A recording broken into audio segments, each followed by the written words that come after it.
आदाब नाजरीन, आप देख रहे हैं गुलिस्तान न्यूज़। अभी तक का उर्दू खबरनामा लेकर मैं आपका मेज़बान गौहर कुछी आपकी खिदमत में हाजिर। तफसीलात से पहले अहम सुर्खियों पर एक नज़र।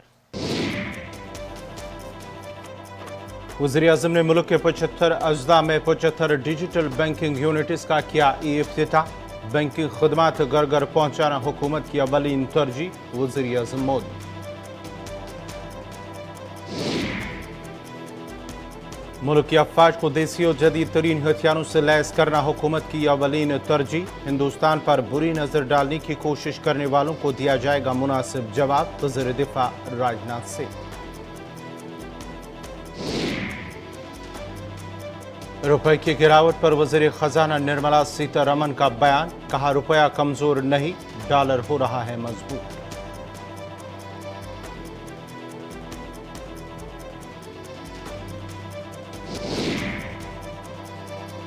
जम्मू में रिलायंस स्टोर खोलने के खिलाफ ताजरों का एहतजाज। जम्मू कश्मीर इंतजामिया की जानिब से लिया गया फैसला नाकाबिल बर्दाश्त। एहतजाजी ताजरों ने फैसले को मनसूबाबंद साजिश दिया करार।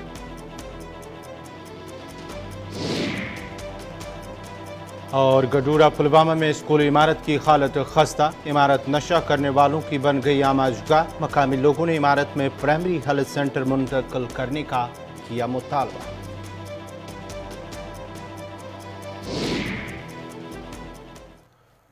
और अब पेश है खबरों की तफसील। वज़ीर-ए-आज़म नरेंद्र मोदी ने आज मुल्क के 75 अजला में 75 डिजिटल बैंकिंग यूनिट्स को कौम के नाम वक्फ करते हुए कहा कि हुकूमत की तरजीह बैंकिंग खदमात को दूर दराज घर घर पहुँचाना है। जम्मू और कश्मीर बैंक के 2 DBUs में से एक श्रीनगर के लाल चौक में और साथ ही साथ दूसरा जम्मू में छनी रामा ब्रिज में कायम हुआ है। लाल चौक श्रीनगर में डिजिटल बैंकिंग यूनिट की तकरीब में मरकजी वज़ीर ममलिकत बराए तालीम सुभाष सरकार मौजूद रहे। इस मौके पर member parliament doctor Farooq Abdullah, Srinagar mayor Junaid Azam Mattu, Jammu Kashmir bank के आला अहदेदारों के साथ साथ दीगर अफसरान और भाजपा लीडरान भी मौजूद थे। 75 डिजिटल बैंकिंग यूनिट्स के आगाज के मौके पर तमाम लोगों को मुबारकबाद पेश करते हुए वज़ीर-ए-आज़म ने कहा कि आज मुल्क एक बार फिर डिजिटल इंडिया की इस्तिताअत का गवाह बन रहा है। ये मुल्क के 75 अजला में ज़मीन पर उतर रहा है। उन्होंने कहा कि हुकूमत का मकसद हिंदुस्तान के आम लोगों को बाइख्तियार बनाना, इससे मजबूत बनाना। इसलिए हमने समाज के आखिरी मकाम पर खड़े शख्स को जहन में रखकर पॉलिसियाँ बनाई और पूरी हुकूमत इसकी सहूलियत और पेशरफ्त के रास्ते पर चली है।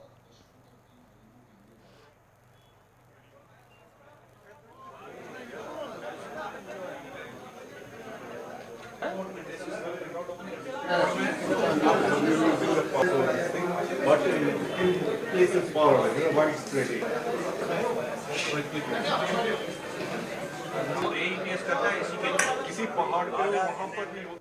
साथियों, हमारी सरकार का लक्ष्य भारत के सामान्य मानवी को एम्पावर करना है, उसे पावरफुल बनाना है।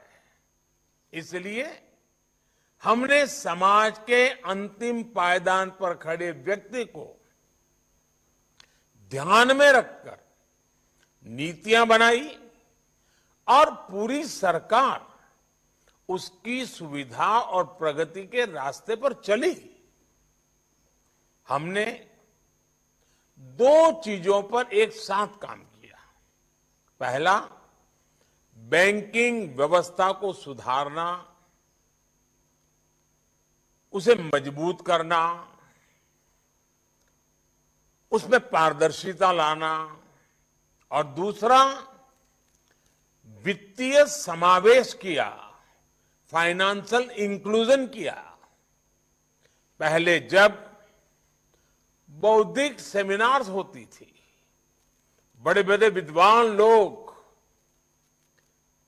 अर्थव्यवस्था की, बैंकिंग व्यवस्था की, गरीबों की चर्चा करते थे, तब स्वाभाविक रीते वित्तीय समावेश की बात होती ही थी। लेकिन जो व्यवस्थाएं थी वो विचारों तक सीमित रह जाती थी। व्यवस्थाएं इस क्रांतिकारी कार्य के लिए, फाइनेंशियल इंक्लूजन के लिए समावेश के लिए तैयार नहीं होती थी। पहले सोचा जाता था कि गरीब खुद चलकर बैंक चला जाएगा, बैंक सिस्टम से वो जुड़ जाएगा। लेकिन हमने रिवाज बदला। हमने तय किया कि बैंक खुद चलकर गरीब के घर तक जाएंगे। वज़ीर दिफ़ा राजनाथ सिंह ने कहा कि मुसल्लह अफ़वाज को देसी जदीद तरीन हथियारों से लैस करके सिक्योरिटी ऑपरेटर्स को तक़वियत देना हुकूमत की अवलीन तरजीह है। उन्होंने कहा कि हिंदुस्तान ने कभी भी किसी मुल्क को नुकसान पहुँचाने की कोशिश नहीं की है, लेकिन अगर किसी ने इस पर बुरी नज़र डालने की कोशिश की तो उसका मुनासिब जवाब दिया जाएगा। हमने हमारे देश की सीमाओं की सुरक्षा को हर तरफ से चाक चौबंद रखने के लिए पूरे उपाय किए हैं, जिनका परिणाम हमें देखने को मिल रहा है। चप्पे चप्पे पर ऐसी निगरानी रखी जा रही है कि परिंदे को भी पर मारने से पहले 100 बार सोचना पड़े। वैसे हम भारत का चरित्र देखें तो यह दुनिया का इकलौता देश है भारत। इसने सारे विश्व को शांति का संदेश दिया है। स्वदेशो भुवनत्रयम् की हमारी बड़ी पुरानी परंपरा रही है। यानी केवल धरती ही नहीं, तीनों लोग हमारे अपने हैं, हमारे परिवार हैं। यह भारत का चरित्र रहा है। हमारा चरित्र रहा है कि हमने किसी भी देश के स्वाभिमान को चोट पहुंचाने की कभी कोशिश नहीं की है, परंतु अगर भारत के स्वाभिमान पर चोट पहुंचाने की कोशिश की गई है तो हमने उसका मुंहतोड़ जवाब भी दिया।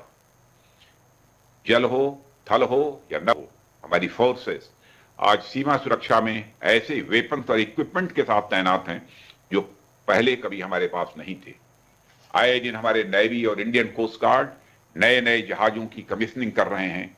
जहाजों को वर्ल्ड लेवल के सिस्टम और इक्विपमेंट से लैस किया जा रहा है।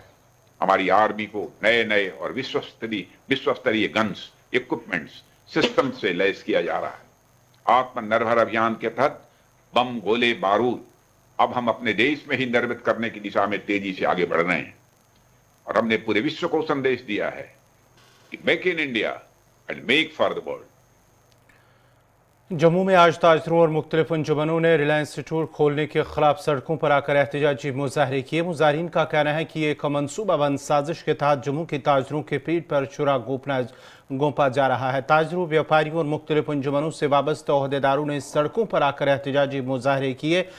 मुजाहिरीन ने खातों में बैनर भी उठाए रखे थे जिन पर रिलायंस स्टोर बंद करने के अल्फाज दर्ज थे। जम्मू कश्मीर इंतजामिया की जानिब से लिया गया फैसला नाकाबिल बर्दाश्त है। उन्होंने कहा कि रिलायंस स्टोरों पर ग़िज़ाई अजनास से लेकर अद्वियात तक दस्तियाब है और ये एक मनसूबाबंद साजिश के तहत हो रहा है। उन्होंने एलजी इंतजामिया से रिलायंस स्टोरों को फौरी तौर पर बंद करने का मुतालबा किया है।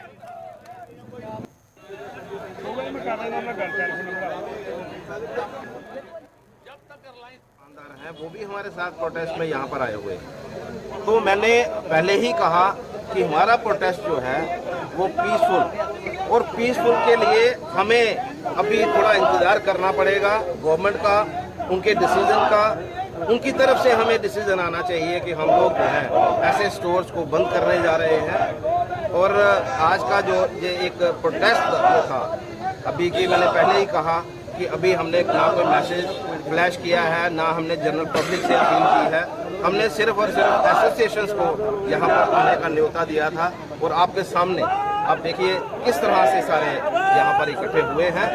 हम यही चाहते हैं कि इस प्रोटेस्ट के बाद गवर्नमेंट जो है इस अपने डिसीजन को रीथिंक करे, फिर से सोचे कि हमें किस तरह से इन स्टोर्स को बंद करना चाहिए और हमारे जो व्यापारी हैं जम्मू के, उन लोगों को अपना काम करने देना। नाजरीन, खबरनामा जारी रहेगा। यहाँ पे छोटा सा तिजारती वक्फा।